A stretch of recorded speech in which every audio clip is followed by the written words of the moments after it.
بسم الله الرحمن الرحیم. ډاکټر صاحبانو یو بل ټاپک د دې اخري ټاپک د پښتورګو چې دې ته موږ ویلیم ټیومر وایو. دا ویلیم ټیومر باندې ما څه نه څه بحث مخکې هم کړی ده، که د یو ښه ځوان په یاد وي په تاسې کې. ویلیم ټیومرز چې لومړی ویلیم پیژندلی دی، دا ټیومر دا د ماشومتوب د وخت سرطان ده چې په ماشومانو کې ډېره پیدا کېږي. په دې خطر باندې دې ته ډاکټر صاحبانو بعضې وخت موږ تاسې نیپرو بلاستوما هم وایي، ځکه چې د ماشومانو سرطانونه اکثره وخت د بلاست په حالت کې وي. یا په بل عبارت دا یو داسې سرطان ده چې د امبریوجینیک یا د امبریونوجینیک انساجو څخه یې منشأ اخلي، لکه په خاص توګه سره میزنکایم څخه ډاکټر صاحبانو صحیح د میزنکایمل انساجو څخه دا منشأ اخلي اکثره وخت. ویلیم ټیومرز چې ښاغلي ویلیم پیژندلی دی ډاکټر صاحبانو، دې ته موږ تاسې نیپروبلاستوما هم وایو. ویلیم ټیومرز د امبریوجینیک ټیومرز په نامو ځکه یادېږي چې دا له چی څخه منشأ اخلي ډاکټر صاحبانو؟ د میزنکایمل حجراتو څخه. دلته ما اپیتیلی او میزنکایمل دا موضوع وروسته درته روښانه کوم چې اصل کې دغه میزنکایمل حجرات چې بیرته اپیتیلیل حجراتو ته اوړي. صحیح سو؟ او دا ناروغي ډاکټر صاحبانو یو داسې خطرناکه ناروغي ده چې اکثره په هغو ماشومانو کې را پیدا کېږي چې عمرونه یوازې 1 تر 6 کلو په منځ شاوخوا کې. دا ډېره تیزه وده کوي، داسې چې ټول نس یې کیدای شي چې له دې څخه ډک وي. دا کیدای شي په نر او په ښځه په دواړو، یعنې هم په انجینو کې او هم په ماشومانو په هلکانو کې پیدا کېږي. ایتیالوجي او پیتوجینیس ته راځو ډاکټر صاحبانو. دا په اصل کې ډاکټر صاحبانو جینیټیکي تغیرات یا میوټیشنونه دي چې خاص توګه سره په هغو حجراتو کې واقع کېږي چې هغه بیا وروسته ډیفرنسیشن کوي، اوړي وچیشته اپیتیلیل حجراتو، البته پښتورګو کې. یا په بل عبارت په دغو کې عموما په د ویلیم ټیومرز په وخت کې په 11 کروموسوم P13 ساحه کې څه واقع سوی وي ډاکټر صاحبانو؟ یو میوټیشن واقع سوی وي. په چیش کې په ویلیم جین کې میوټیشن واقع سوی وي ډاکټر صاحبانو. صحیح سو؟ ویلیم جینز کې. او کله چې په دغه کې میوټیشن واقع سو ډاکټر صاحبانو، نو پایله به څه وي؟ د ویلیم ټیومر رامنځته کېدل وي. ټول داسې پوهې راته ګورئ لکه یا چې ښه خسته یاست او یا نه پوهېږئ. تاسې ګورئ بیرته هغه د مچ کیسه ده. ښه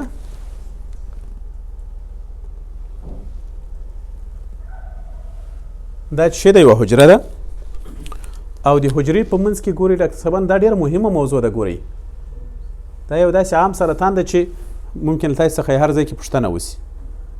صحیح ده؟ ویلیم جینز چې په اصل کې ډاکټر صاحبانو فرض کړئ دغه ویلیم جین ده. صحیح سو؟ ویلیم جین دا په کوم ځای کې واقع دی ډاکټر صاحبانو؟ دا د ډي ان اې په یوه ساحه واقع ده، او دا څه رقم جین ده؟ ټیومر سپریسر جین یا انټي انکوجین ده. صحیح سو؟ د دغه اصلي وظیفه څه ده د دې جین په نارمل حجراتو کې؟ د ویلیم جین وظیفه څه ده؟ ویلیم جین چې کله ډاکټر صاحبانو دغه سو، کله چې دا پروډکټ ورکي پروټین، هغه په اصل کې 2 نور جینونه فعاله کوي ډاکټر صاحبانو.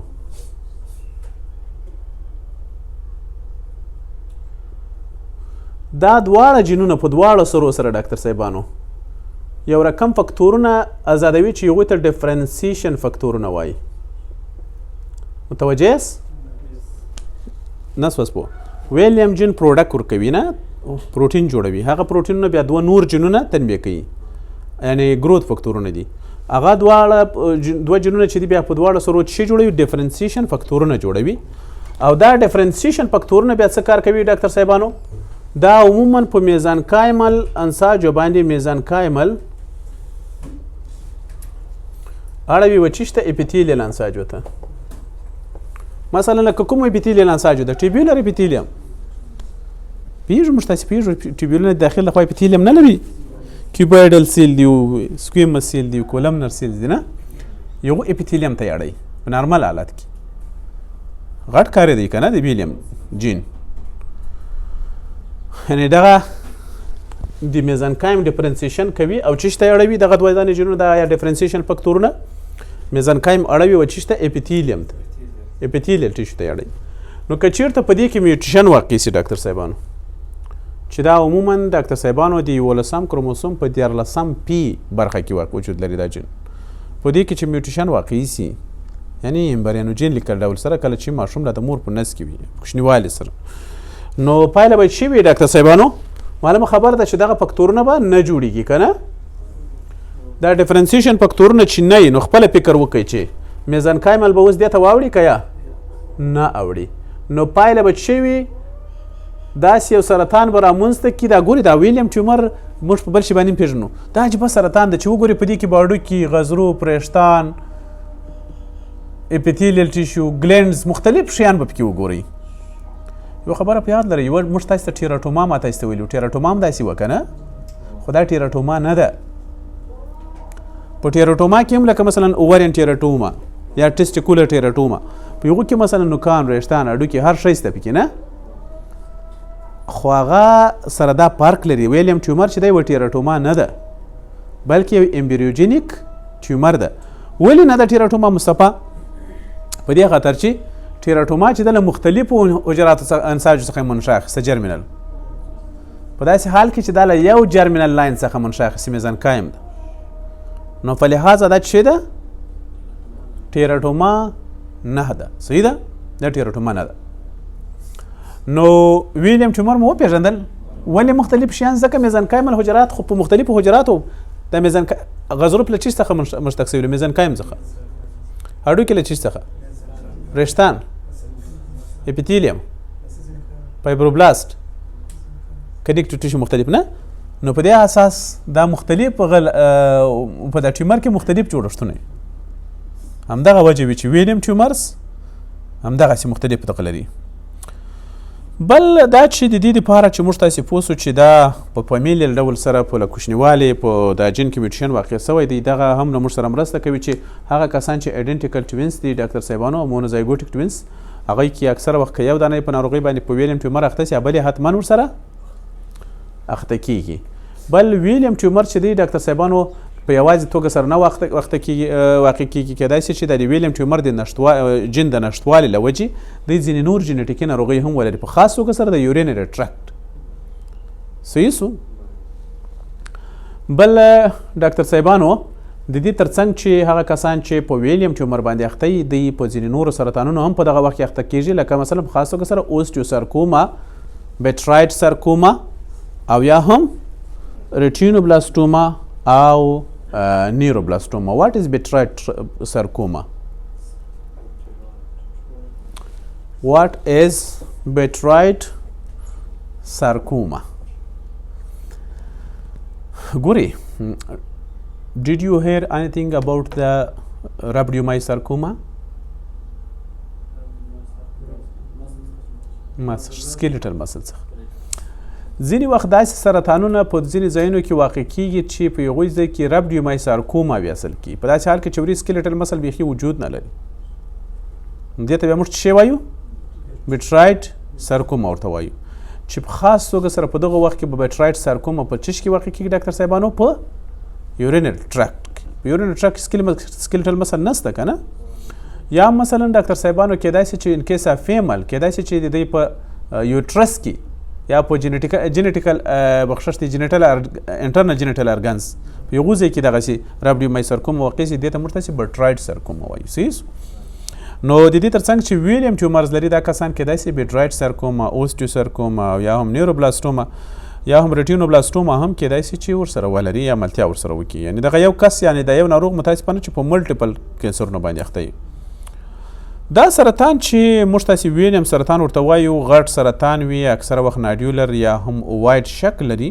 که چېرته موږ تاسې پرې کړو په دې کې مختلف جوړښتونه وجود لري چې هغه عبارت لکه وریښتان، نوکان او بوټۍ، غوښې او مختلف داسې نور جوړښتونه.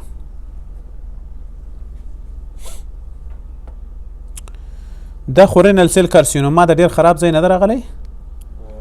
پکچر یې ځکه دا باید موږ تاسې مخکې ویلی وه، کلیر سیل ټایپ او ګرینولر سیل ټایپ، تاسې پرېږدئ. دا صحیح ده؟ د مارفولوژي له نظره که چېرته موږ تاسې دغه ویلیم ټیومر ته مال وګورو، دا غټ وي کافي اندازه او وایډ یا سپیریکل یا هم کروي شکل لري او معمولا د پښتورګي اکثره پرنکایمه ریپلیس کړي وي یا هم تایویز کړي وي. سرطان یو وي، اکثره وخت یو پښتورګی نیولی وي، تقریبا ډاکټر صاحبانو کیدای شي چې بعضې وخت بایلیټرل هم وي، خو خو یوازې 15% یا 10% کسان ممکن موږ تاسې وګورو چې دواړه طرفونه یې په څه شي باندې اخته وي، په ویلیم ټیومر باندې اخته وي. او که چېرته موږ تاسې ورته وګورو ډاکټر صاحبانو په کټ سیکشن کې یعنې دغه پریکو ټیومرز نو څه رقم سافټ فیش فلش لایک یعنې لکه بوټۍ غوښه داسې معلومیږي، ګری وایټ رنګ لري یا کریمي یلو رنګ لري. ډاکټر صاحبانو په مختلفو ځایونو کې کیدای شي چې د دوی هم نیکروز او هیموریج وګورو، سترګو باندې چې ورته وګورو. کیدای شي چې مثلا ماکزوماټوز انساج ماکزوماټوز چې ته وایي ډاکټر صاحبانو هغه چې کنیکټیو ټیشو پروډکټس ورکړي لکه دغه لکه مکوپولیساکراید غوندې مواد جوړ کړي، دې ته ماکزوماټوز هغه موږ تاسې یا ماکزوما چې ما تاسې ویلي نه، یا هم کیدای شي چې مثلا د غضروف ځینې برخې پکې پیدا کړو، یا هم کیدای شي حتی په ځینې وختونو کې حتی وریښتان دا شیان هم پکښې وجود ولري. د مایکروسکوپ له نظره چې موږ تاسې ورته وګورو ډاکټر صاحبانو نیپروبلاستوما چې وي په اصل کې له څه څخه جوړه سوي اساسا ډاکټر صاحبانو د میزنکایمل حجراتو د الیمنټس څخه. د میزنکایمل الیمنټس څه شي وي چې خپله اپیتیلیل ټیشو وي ډاکټر صاحبانو، خپله کیدای شي چې څه وي د کنیکټیو ټیشو حجرات لکه په خاص توګه سره فایبروبلاست لایک سپینډل سیل کیدای شي پکښې وجود ولري. کیدای شي چې مثلا کیدای شي چې مثلا ځینې نور داسې حجرات لکه د سارکوما غوندې حجرات په خاص توګه سره لکه مثلا د هډوکو ډاکټر صاحبانو د هډوکو حجرات د غضروفو حجرات دغسې مختلف حجرات به پکې وګورو په دې کې. صحیح سو. د دې تر څنګ کیدای شي حتی سموث مسل سکیلیټل مسلز کارټلیج بونز فایبروس ټیشو دغه شیان هم پکې پیدا کړو. دغه یو ښایسته پکچر دی چې تاسو ته معلومیږي، خو دا حجرات تاسو ته معلومیږي دا حجرات یې ډېر ښه ډیفرنشیټډ وي، ټول لکه یو بل ته چې سره سوي وي. د ټولو کروماټین ډېر زیات دی ډاکټر صاحبانو، او په مابین کې حتی ځینې کوچني کوچني سیسټونه هم لیدل کېږي نه.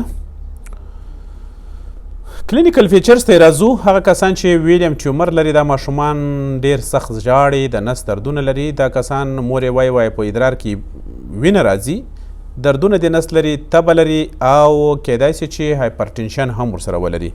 دا سرطان ډیره چټکه وده کوي او ډیر چټک نورو غړو ته هم خپریږي. کیدای شي چې د څو ورځو یا څو میاشتو په ترڅ کې ولاړ شي سږو ته ډاکټر صاحبانو د دې پراګنوز ډیر ښه دی.